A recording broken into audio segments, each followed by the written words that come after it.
Hey everybody, this is episode 16 with Umair and Lloyd, Black and Tan.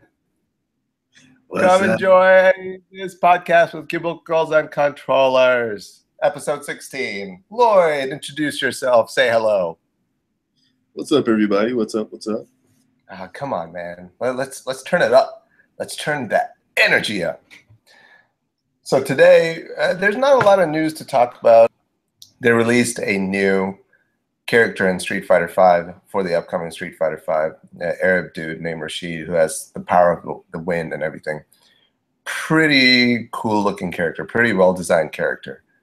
That's the only thing that's really sticking out at the top of my mind, other than Mario Maker came out for Wii U, and I had no interest in it before. I have no interest in it now. To you, Lloyd. Anything you want to bring up? A few things happened in the video game universe to me in the last couple weeks. Metal Gear Solid 5 released. Well, that's coming up. All right, well, hold on.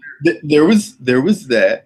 The guys that made Darksiders are making a game called Battle Chasers Night War, based off Joe Madureira's old comic book that he never completed. That got fully funded or close to fully funded within a day. Also, Divinity Original Sin 2 was fully funded also. You should check out those Kickstarters. Are you big into the Kickstarter thing? Do you participate in the Kickstarters? There's only a few I've participated in. Most of the time I just watch just to see if they're going to make it, and then I'll try to buy the game early if I know I'm going to get it because it'll be cheaper. So I think I did Wasteland 2, Divinity Original Sin.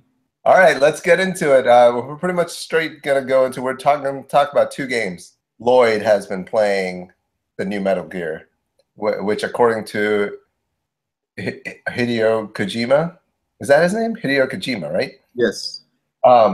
According to him, it's Metal Gear Solid V, not 5, because apparently there's a story arc and significance to the letter V in the game. Probably has something to do with Snake being called a Venom Snake. Or it has something to do with Hideo Kojima being a complete weirdo. He is a weirdo, but he's a genius video game maker. So, no. If we talk about Metal Gear Solid 5, or V, I've played all the previous Metal Gears except for the ones on PSP that released on the HD collection, which I should get around to. But this one, this open world gameplay combined with Metal Gear, it's awesome. This has to be the longest I played any Metal Gear because all the rest of them I would have been done with them by now. I mean, so you've got main missions and you have side ops missions, and the more side ops missions you do, it opens up even more side op missions. So, you can drop in via helicopter. You've got I think it's only two, large open world areas. One's Africa, one's Afghanistan. And the sheer amount of things you can do in this game is amazing to me for a Metal Gear game. It's like they got Skyrim and a little bit of old school Hitman in my Metal Gear, which is awesome. The branching in this game is really deep, as in the smallest things can result to a different thing happening down the line. Yep. Where it's not, let's say the Mass Effect branching, it's more decisions made at that moment that lead to a specific storyline. In this one, there's no trigger points for the branching. It could happen anytime. Like the poop thing you said. Yeah. I've heard all these little anecdotes about different things that happen for different people at different missions. Yeah, one thing I've noticed that happened, I've kind of gone around different base camps when I'm on different missions, shorting out everyone's electronic equipment so that the headquarters, so they can't talk to their headquarters, so that if I start shooting at people, I only have to deal with that base instead of another base also sending reinforcements. And then I also have this habit of taking away, using C4 to blow up their anti-aircraft missiles, so that my helicopter can come in and either pick me up from there or lend support.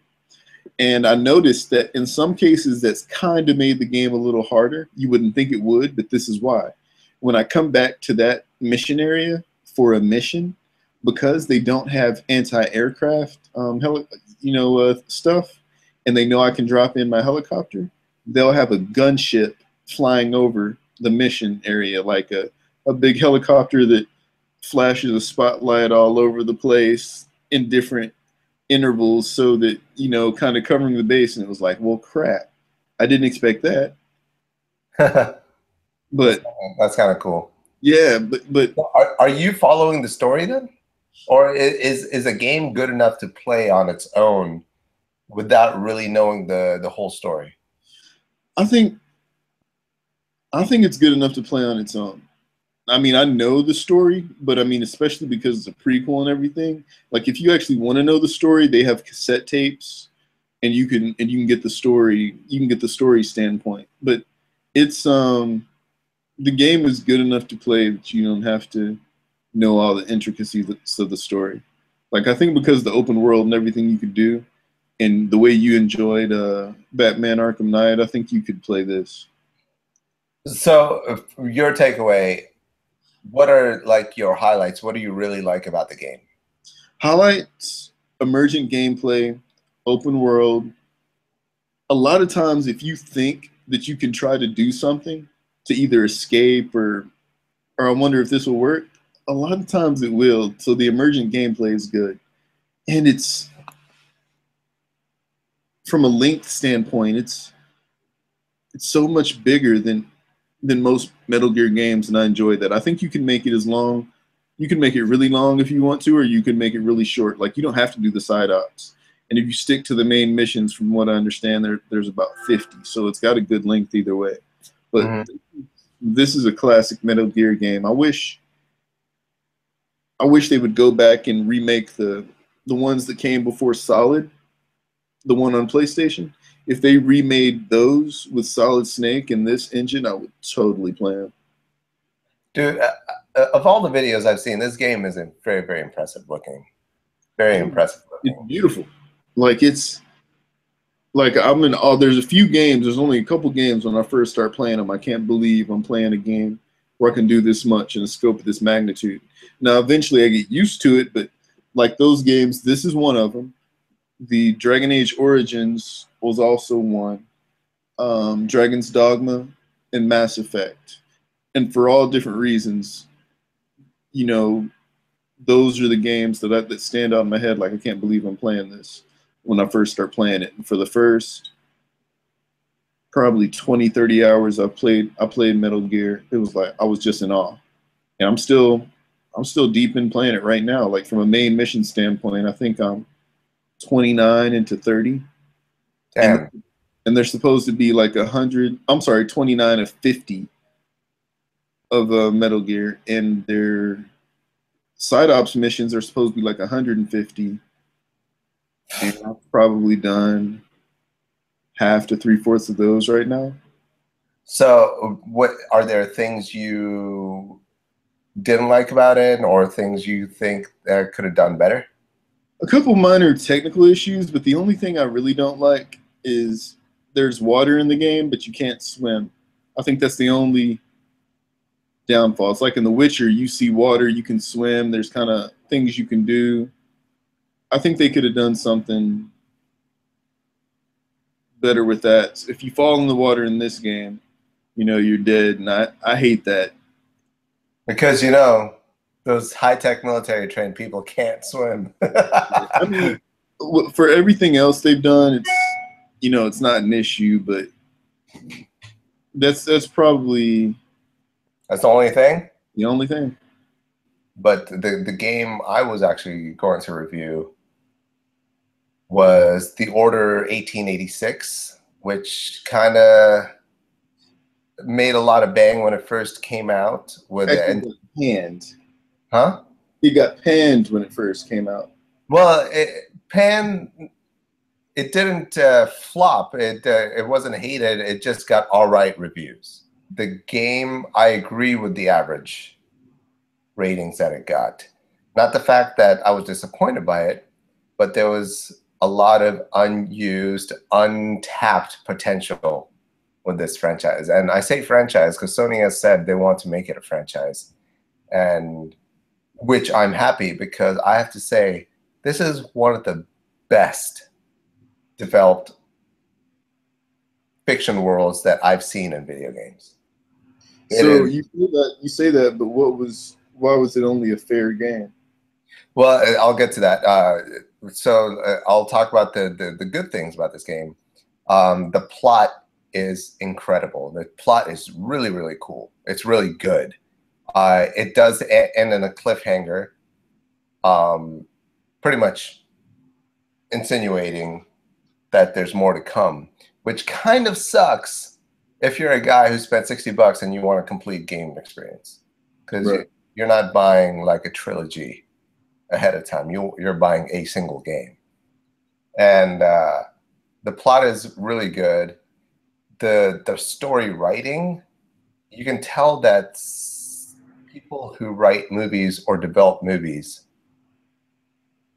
produce this game, because there's no setup for the story or anything. It goes right in, and it goes into the future, and then you play the flashback, and which builds up to the future. So how it cinematically progresses is really, really interesting, and it doesn't assume the audience is stupid. The audience will eventually, through playing the game, will figure out what the backstory is and the narrative is, which is completely brilliant, because it adds little nuggets in the beginning for you to keep you interested.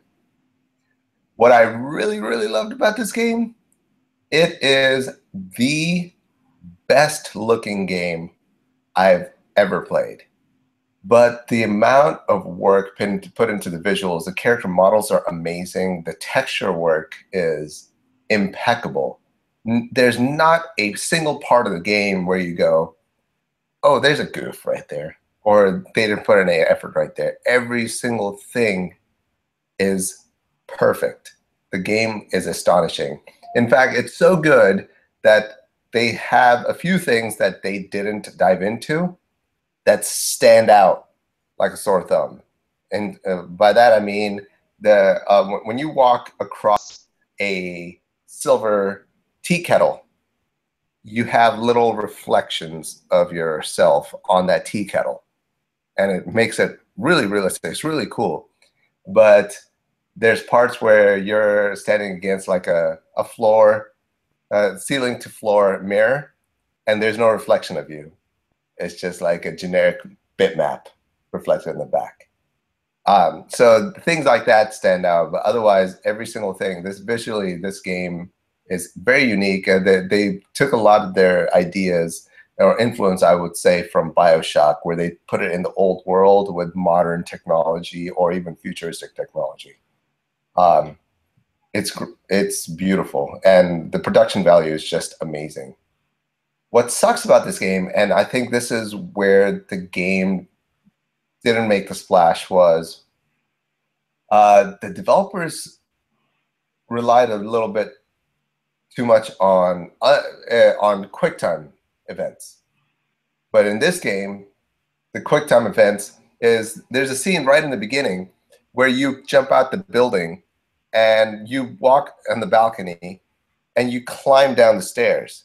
You get to the bottom of not the stairs, the ladder. You get to the bottom of the ladder, and it prompts you to jump off by pressing a button on a QuickTime sequence.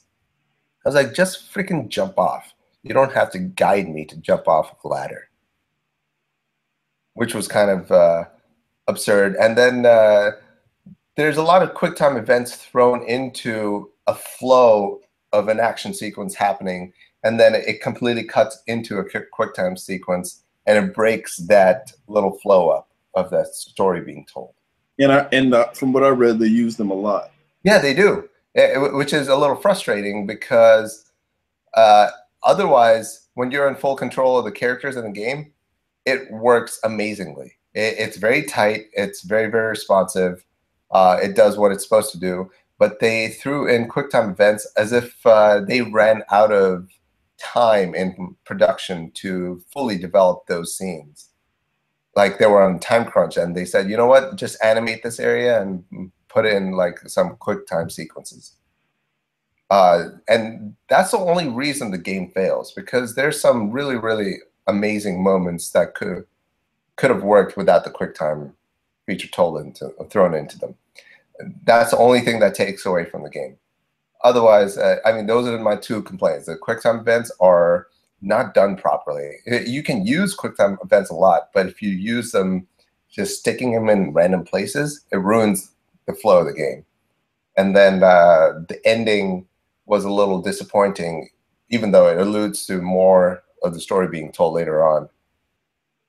But all in all, I highly recommend people who like story-based games to check this game out. And the game sold well, did well. It's just the reviews were subpar, just average. So I'm excited what they might do with the next one, because there's a lot of talent behind it. They just got to get rid of that QuickTime shit that they were doing, or at least refine that. That's all. That's all I had. Yeah, so that's all I got. But we'll have some new hotness to talk about in October, or maybe some old hotness that we haven't played yet. Old hotness. Old hotness. All right, hon. All right, man. Later. Take it easy.